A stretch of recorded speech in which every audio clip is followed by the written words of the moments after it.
দেশে চারকোলের ৭০টির মতো কারখানা থাকলেও বেশিরভাগই গভীর সংকট অতিক্রম করছে।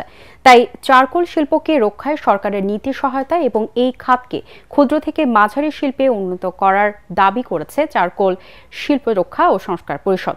ঢাকা রিপোর্টার্স ইউনিটি মিলনায়তনে ২০২৫-২৭ সালে নির্বাচনী ইশতেহারে চারকোল শিল্প রক্ষা ও সংস্কার পরিষদের নেতারা বলেন, এই শিল্পকে সহায়তা করলে রপ্তানি পণ্যের বৈচিত্র্যকরণের পাশাপাশি বৈদেশিক আয়ও বাড়বে।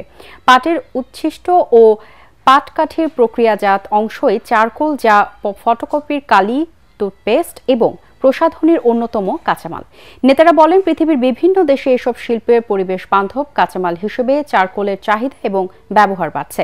এমন অবস্থায় চারকোল শিল্পের সুষ্ঠু বিকাশে সরকারি নীতি সহায়তার বিকল্প নেই। বর্তমানে এ খাতে বিনিয়োগ শত কোটি টাকার উপরে। এই শিল্পটি শতভাগ রপ্তানি হয়।